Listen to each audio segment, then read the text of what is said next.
Shalom Aleichem. Tuzingka phat phai musawa ami tele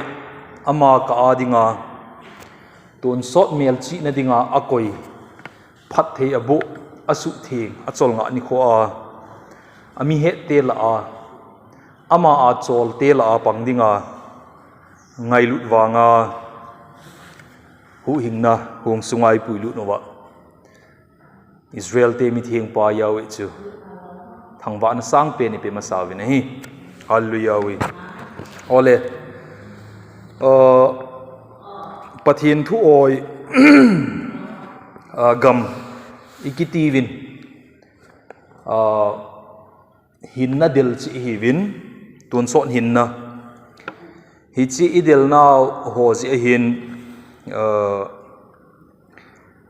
ta san dan za chom chom chi pi dan za chom chom kalson dan za chom chom in ichivin abang loi chun ita sana hi le hu hinna chuki mujeng a hi ki so cha hi atin abang loi in ta san na keu se hi thei pu in thagau ni ngai thagau chan ngai hi ti loi yum kinovin khong gang ta vo a hi cha chuki pe ngol zep ngai hi ti loi jong yum kinovin loi khat ki chuna hi a hi le Saturday ni kho sabat ni hi chi hi ini na hi le ki so cha hi ti loi jong yum ki novin hi ti chun la dan za chom chom min loi khat chun tuya baptize i bolai le ki so cha he ti loi khat chun baptize ki ti chu athua hi thagawa hi ti za chom chom ti hin i chi pi win hin la imi hing mentality wa hi chi ho chu avoiding mong khat omin aji chu ipin piu ipin kenwa hi iza kai thu khat hongoma hi le chop le mat thoding thu hoi thu pha ham a helwa than ham ta sa thilaga ki se hen lang hele mi khat chun ipyam khat business a bola hi ji business a ko na chu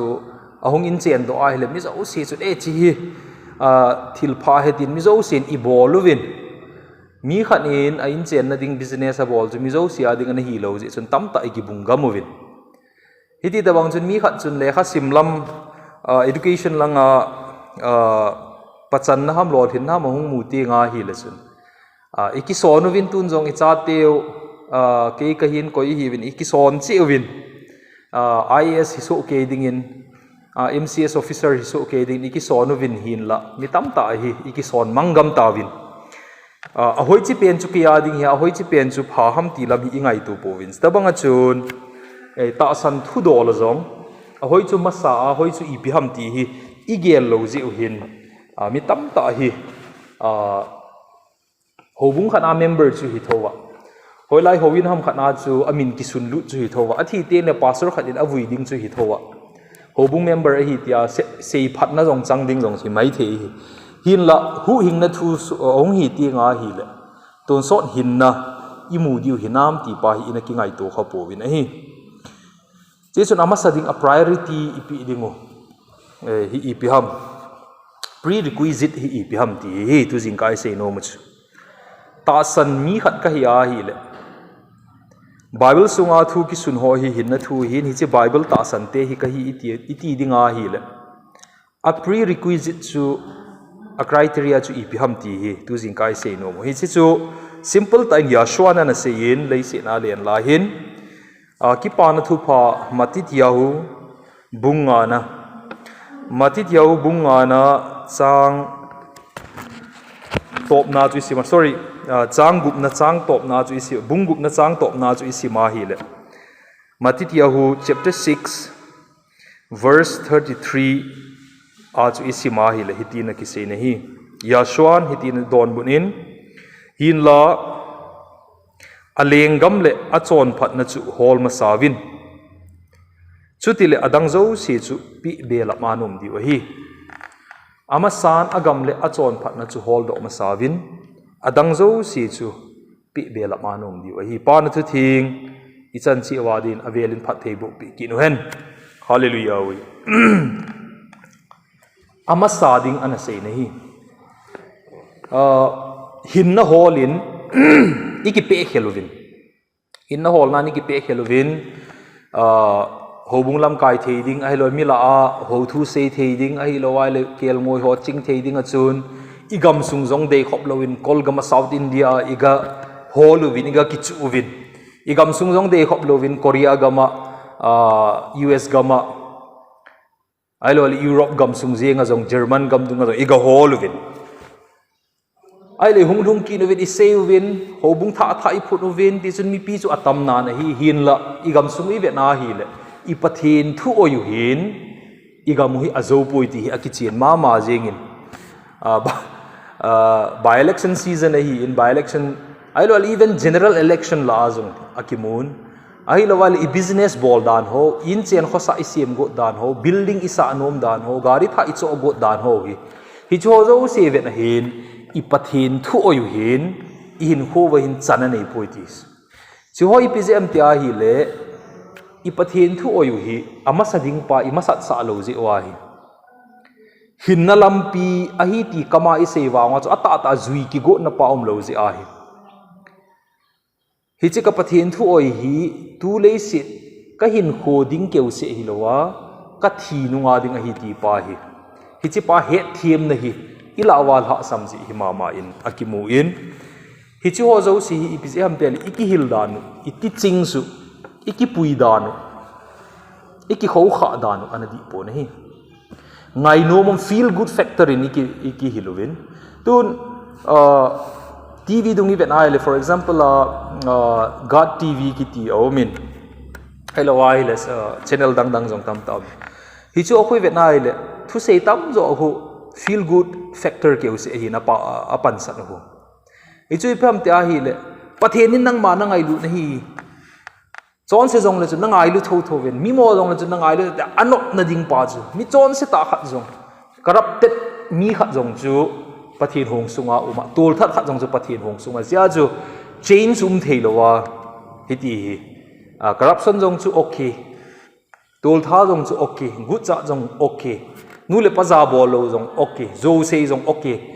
hi ti hi iki hi lo wa hi le athu sei ti ading a chun hi chi chu formula phata hi izenam tia hi le ama pa ding a chu ne hol na hi ji a chu hi chi ta bang ngai nom chu mi atamin hi chi ta bang lung mon pi chu mi atam ji a chu mi atam chana chu athu sei pa chu a in chen khosa a oi wa ding a hi je chu hi ni cha chu ekil hem a hi ni ekil him a hi ni ti pa hi mi pi ni he diu deum ka sa ni che chun ama sape na tun son hin na hol hi a hi ama sape na poimo chu ipiam agam le a chon phat na hi he je ki dongu te so pi te ho tu pe tain jong ilungel ngai tu na wa mit sing hi ti win agam hoi lai ham he na wai mo izot na gam chu he na wam I he lo piu gam khana hi ekil he ma ita san ham a hi lo wai le ta san lo ham jong lo amin a sei ji a chu hinan te ti khana hi blind faith in you ham mit cho thing gui tu ai tu khau ham ti pai ke gel chi sun agam hoi lai ham na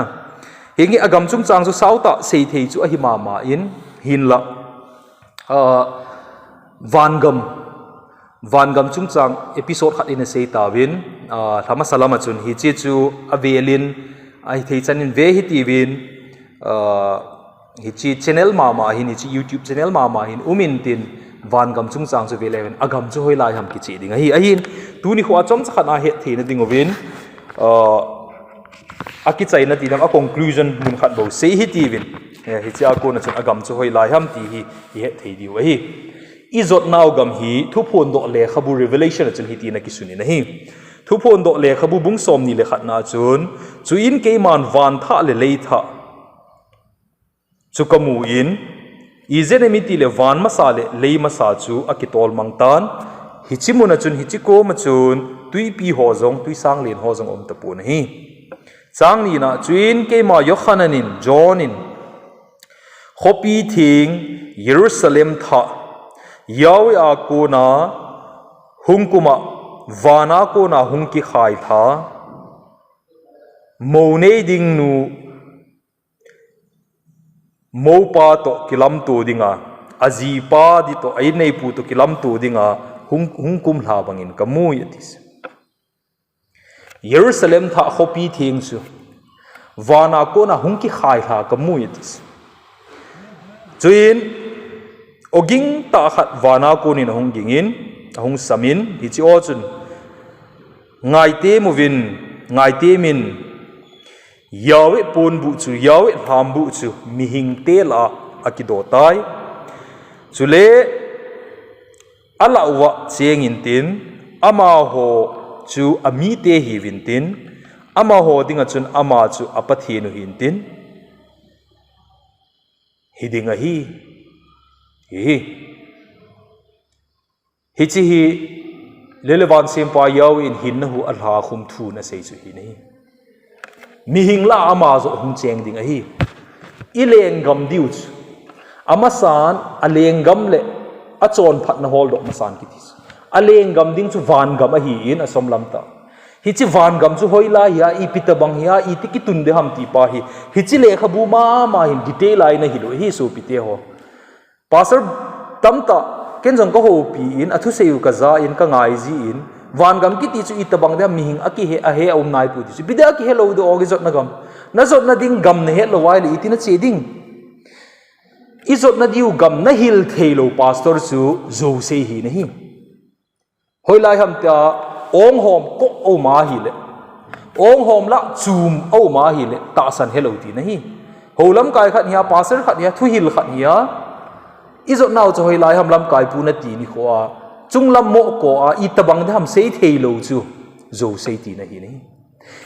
i hin na le khabu song bible song ki chi selin itabang de ham iti le ki tung de ham itabang de ham ti pa chu ena hil sau hi ni ji chung sang chu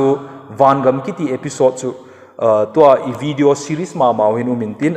hold o hi ti na be chi le hen a velin tin ikiti movie na hi che chun izot naw gam chu van gam a hi in yawe leng gam a hi in yawe leng gam chu vana ko na hong ki khai hadinga hi chuti chun mi hem ho chu yawe kom aga cheng taw vi atipu in yawe zo chu mi hem te la hong cheng tai atis hi chi mi hem te la hong cheng ding gam chu ei hong chen pi tieng ule lani sa vin thu ni sevin nang na le anu me nang na le le jong van achang etis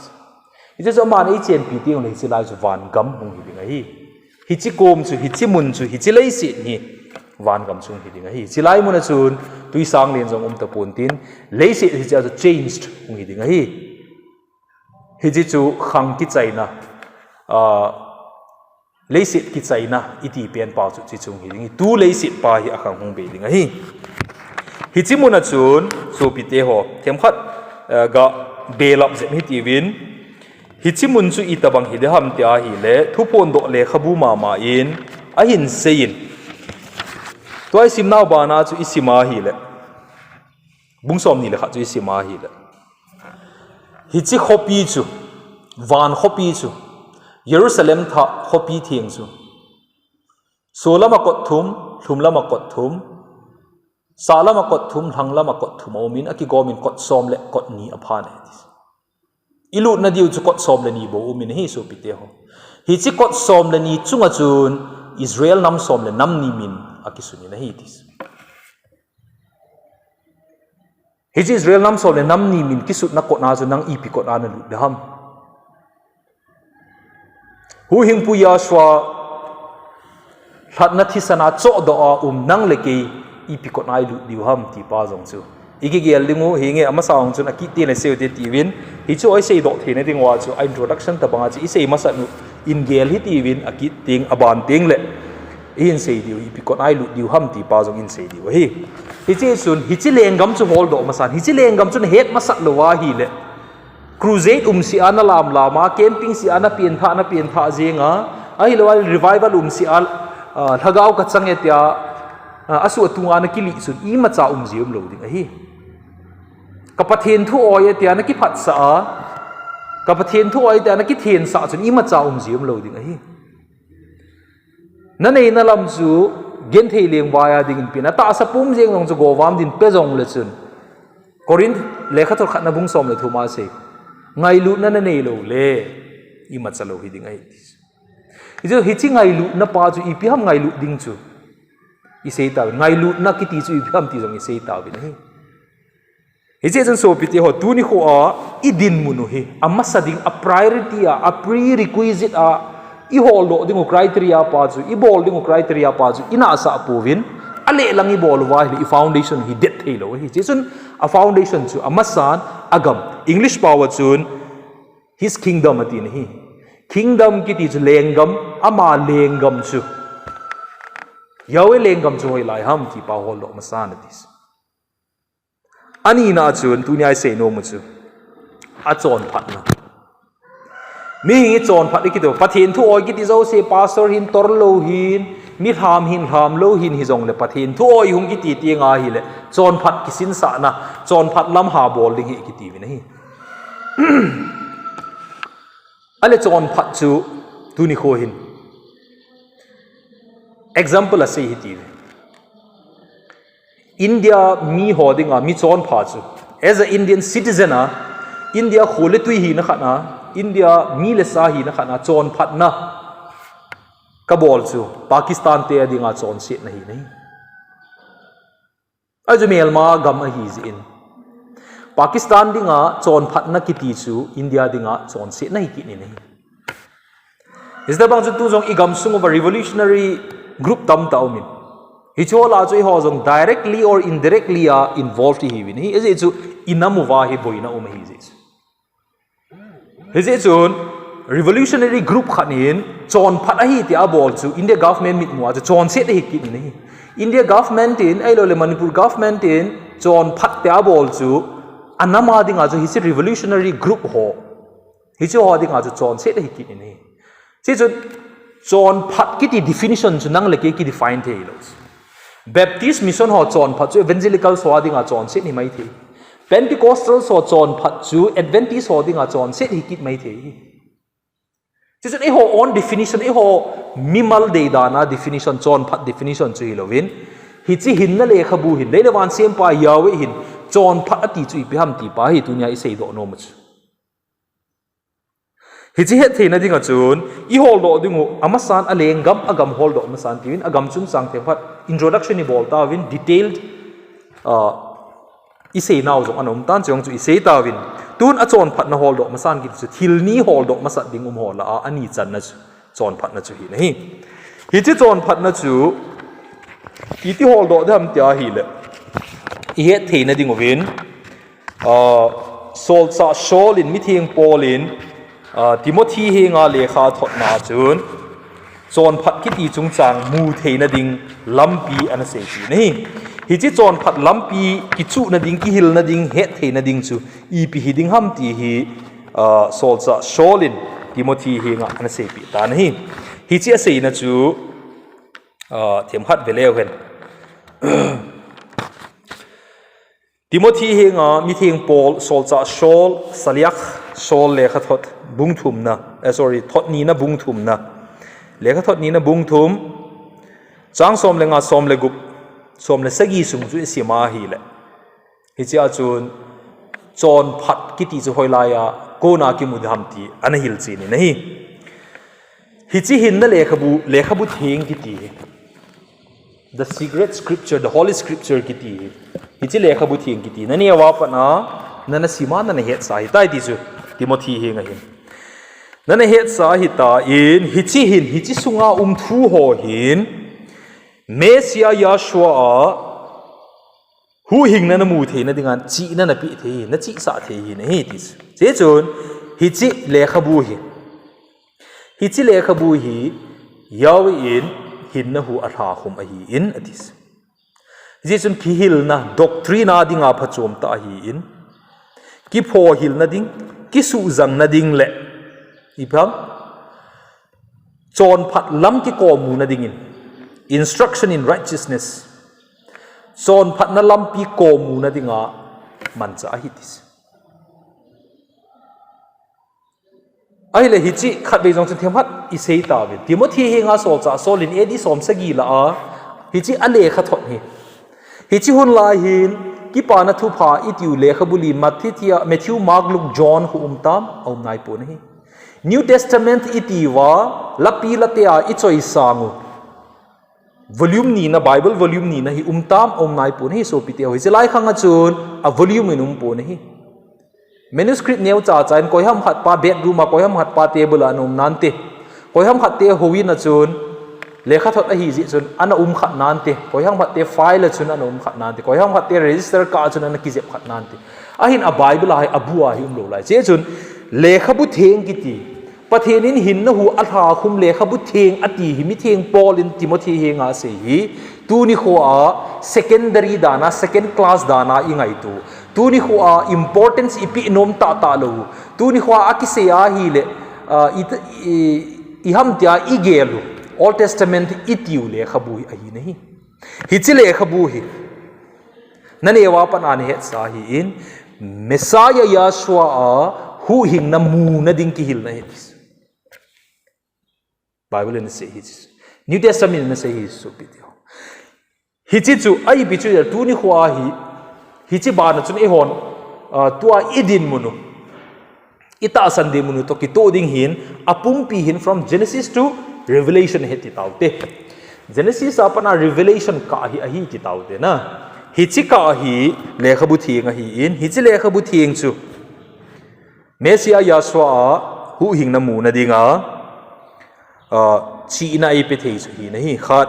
ani na chun doctrine sim na dinga hi ni hi je ba na chun ki pho hil na dinga hi ki su jang na dinga hi tunia isei nom pe nu chu ali chan na chun i pham chon phat lampi ki hil na chon phat ki ko mu na this chon phat ki chu na dinga this hi je chon phat na ki ti chu righteousness ki ti chu hoya ko na ki mom te le chi Bible a ko na this je chun ke ma definition of righteousness chu hilos ke ma de da na chon phat na chu hilos hobung in la pol zil ding ti le aphat ta timing a lung hobung in pung soma ki khop ding ti le phat ta lung hi cho to bang chu kum hun ting le award pi de hetis chon mi chon phat ta a hetis no iji chu nang le ke in mi chon pha isim chu le wan sem pan mi chon pha sim chu koi ho ham ti chu tu nyai sei no mu hi ji chu he nge mi chon se ka ti nei poina discipline nei ta ho bunglam kai ho timing sem ho thu se ho phata zu yong chu mi chon pha a hi man he la tu nyai sei no mu chu yawe mit mo le wan sem pa yawe mit mo chon phat ki ti chu pe ham ti nei hi chi chon phat na chu ho ya de ham ti ai le yawe in hin na hu al ha khum lekha bu thenga chu umahis yawen hin na hu alha khum lekha bu theng chu i pham tu chu ni sei tawin hi chilai khanga dinga chun tunia i choi ho la Genesis apa na Malachi ki ka hi ni Malachi le Genesis ka sung hi hin na lekha bu theng anaki ti chu hi ni hi chi sunga chun hol in ti chu hi chi sunga chu uma hi chu ho zo si chu twai sei ho zo si chu point nga i sei ho zo si chu hi chi Old Testament tu ni khwa oti i ti le khabu sunga chu ma hi ti nahi hi chi sunga chu chon phat ki chu na dinga chu chon phat ki sin sa na dinga chu i pi no mem i ti na sayam chon phat ki sin sa na ding chu ti hi i ve na hi le hi ti na sei nahi Devarim Deuteronomy Devarim bungup na chun Deuteronomy bungup na chun chang som ni lenga na hi ti na sin hi Yahweh ipathenu masanga chon phat na ding chu athupi ho zo si init uwale hidinga hi aman thupi api ho hi chi thupi ho zo si chu init uwa hi le e ho dinga chon phat na hidinga hi the commandment that is commanded to us. Yahweh in commandment api ho chu Yahweh in thupi api commandment api ho chu hi chu ho chu init so hi lo wa hi le Yahweh masanga hi chi chu chon phat na hi dinga hi ti ni i boy mama na wi thu sei themi ti ho hin Bible chang hat alawin ke ma thu sei them ka hi le ke ma lung ge la ke ma lung no ma hil chet na ka pi the ma chu thu sei themi ti vi na hi no chui thei lo hi nang lunggel lelewan simpan na dong pu in nang ai dan zong na idea zong na policy zong adong pun na ideology zong recognizable po ni thim gaw isaya bung som nga lenga na isima hi le no ho lampi chu ke ma lampi hi pun no ho lunggel zong ke ma lunggel hi pui pi ni che chu nang le ke hi chilai wan noi le se nin a het pha zong hi lo Northeast India Manipur gama district neo chakhana thing hanga howin neo chakhana lam kai khat ham thu se khat ham ngai dan chu yawin adong po ni ama ngai dana chu ipam te ale thupi zo si nit chu chon phat na hi ti ni okay mitam ta in hi chi ka sei lai ta chu ilung thim wa hong kilang ma sa pen ding chu rombung lina ong ki nei tua i sei chu ilung thima koi hi ti ding rombung lina isi mai le abraham chungchang sein abraham chon phat na dinga chu ipi kiseyam ata san chu abraham in ata san chu ama chon phat na ni kisimpi taitis abraham in ata san chu achon phat nan a kisimpi taitis ipiam ata san chu abraham in ata san chu ipiam jacob lekha thot isim ki na hi le James kiti Jacob lekha thot isim ki na hi le ta san chu na to be a athisa he dis na to be ta san chu athisa he dis ale abraham in ta san je a chu piti bolam a in alo anu apa aphungol a changol adal ha yawin a sei namun chu azok hi ni hi chu zo si dal ha yawin a sei namun atep namun chu khat be chu ni sei ta gamle nam thu thung i sei na wa chun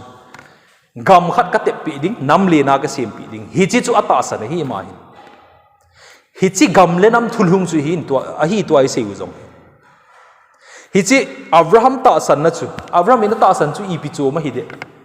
hi chi abraham ta san na thulhung chu zo to Deuteronomy isim chu abraham in ata san chu Genesis Exodus Leviticus Numbers Deuteronomy a ki sun ho hi chu abraham in ata san chu abraham ta san ti wai la chombe da na gel ki nu mi tam ta hin abraham in ta san chu i phya min sei ti mo write the paragraph on the faith of abraham ki dile a example bo se pi diu ata san je chun kanan gam zoni na chi ta na ta san je chun chapa nei lo ding khat zong nei ding in a kinemin a hin hi chong chu ata san je chun yitzchak jeng zong chu isaac jeng zong chu sacrifice bolding in apedo in ai chu ata san ga hi chu ata san pen ta chu pam what did he believe what ipi pen ta chu mata san chu lekha bunga ki sun ho hi ama ta in ata san hi ti hi ki chi selin mu theino mi ne hi chi ho ata san thu hi chu isimu hi Genesis Exodus Leviticus Numbers Deuteronomy lekha bu sunga ki sun ho hi abraham in ata san ho hi chu abraham in ata san lo ho khat cha ki sun pu ne hi chi ho chu abraham in ata san ho la khat chu bem tia hi le ama le ason le achil ha te na hin zui pe ding wa ana chu athupi chu na ni na hi le hi che athupi init na pau chu I chon phat now this Yahweh in thu api bangin as commanded by Yahweh Abraham chun Canaan ga mazoni nahi Yahweh thupi mama chu hi ta sa cha chu tu ni khwa hi e ho dinga e thupi u chu pi ham covenant chung chang I say win thupi chung chang veli za na ma I say ta win video series ho chu ban in belew I pi ham Yahweh in hinna dinga thu e pi u Yaswa le ya len la in dan thu ho le thiem gau thu ho zo se ki khai khom na I pi ham ti se in chi chu Yahweh ni hinna zo si na thanai na zo si na lungyal ngai tu na zo si an ngai lut mong ding hi chi tabang ma chu nang ma na ki ngai lut ba ne he na kom na ngai lut hi chi te nia chun dan thu zo si le thiem gau thu zo si ki khai khom tai dis hi chi ngai lut na dan chu I pi ham ti zong disseminate bol win explain ni bol gam ta wi nahi I pi ham chi te ni su ngai lut na dan ni ti chu I pi ham ti pa zong I sei ta wi nahi hi chi chun hi chi e command su hi chi ngai lut na dan chu I pi ham ta le commandment ho ma chu ni 10 commandments ho chu ni hi chi 10 commandments ho la hin loi khat hin the fourth commandment ha ta ni sevin ali na bo sabat ni ding hai sabat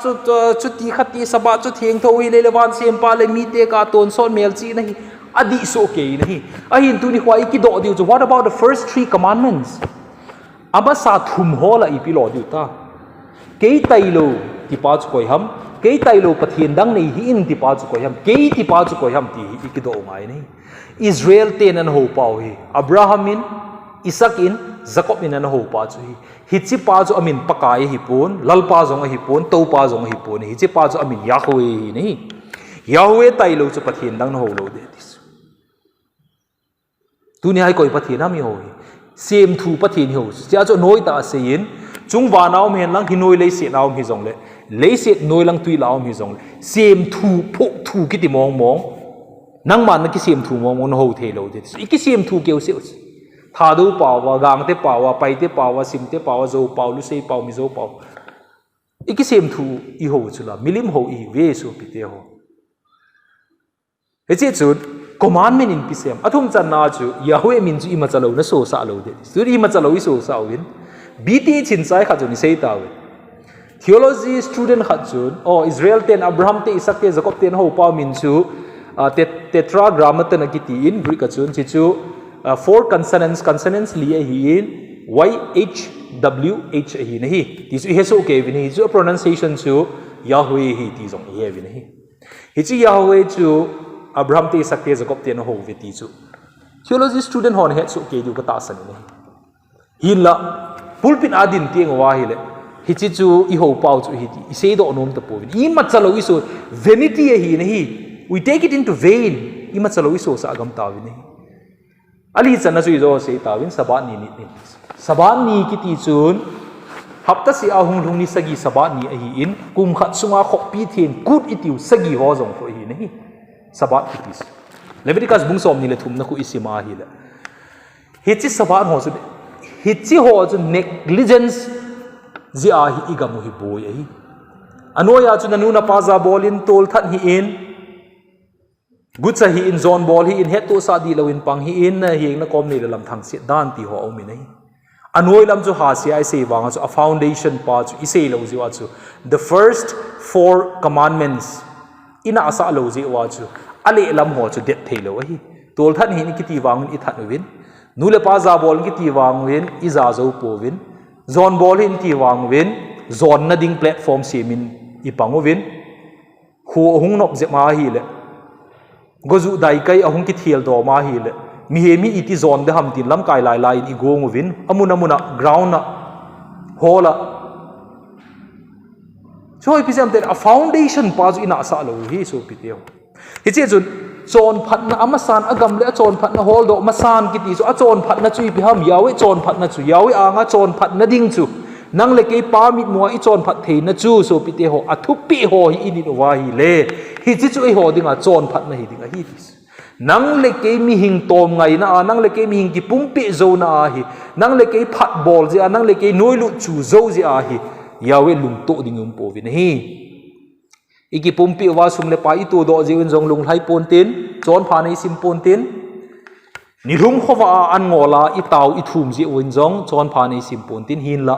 obedience athuman na Yahweh thupi nit na pa chu hi che pa chun chon pha I sim diu pe ma hi nei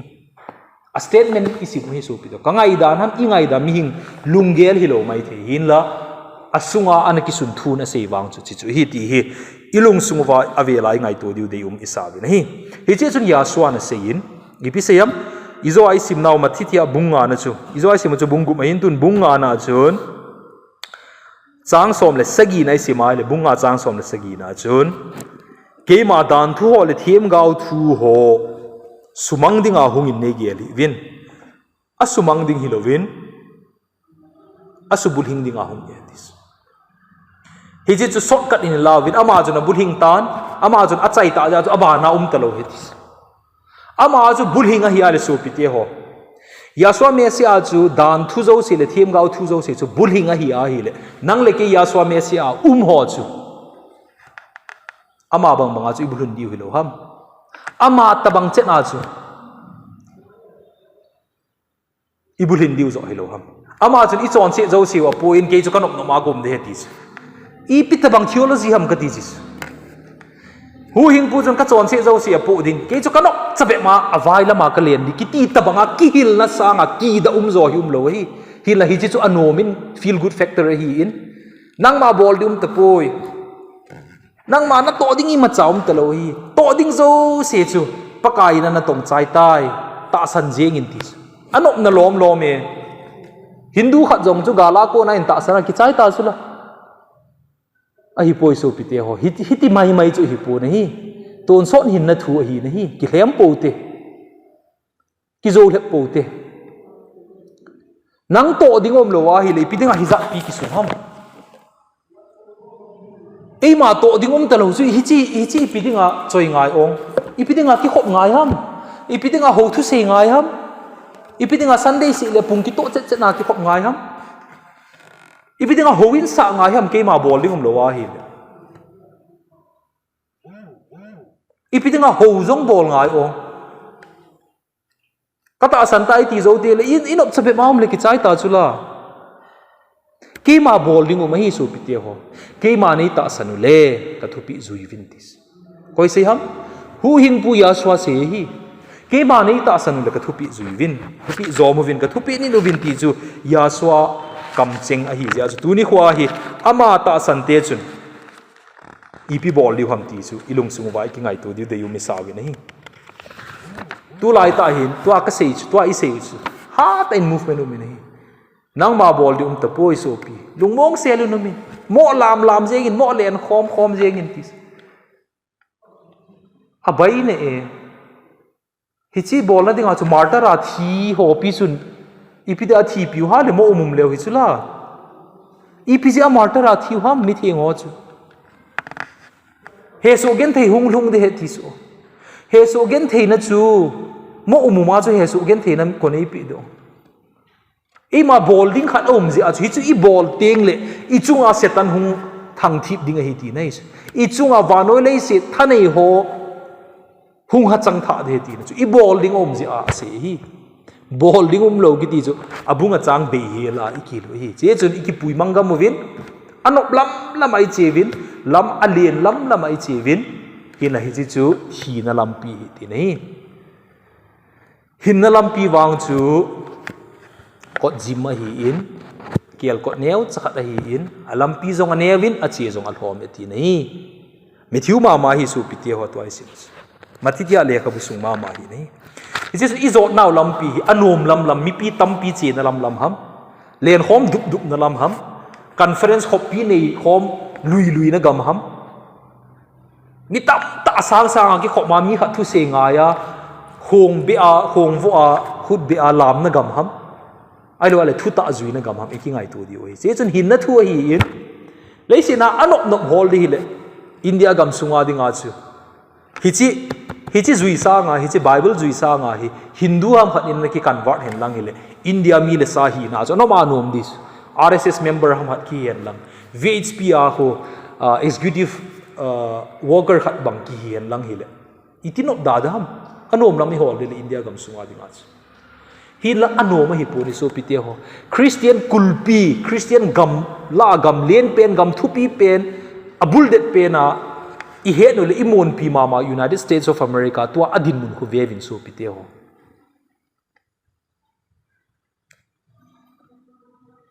agam sung census asut lut nawa amin banwa religion tina muna sa kho tina muna Christian sun atam pen jing in he tun zo Christian tam pen na gam chiki ho i nei so pite tun election na nei win i tabang ham he vi nei campaign abol lai di chu ngai ngam sa hi pu nei nu le nu pa le pa ki che na kho poi hi chi tabang do dal ho chu pathen do dal hi pathen in mi zo si angai du nei nonsense ke u se hi ta nei hi chi ho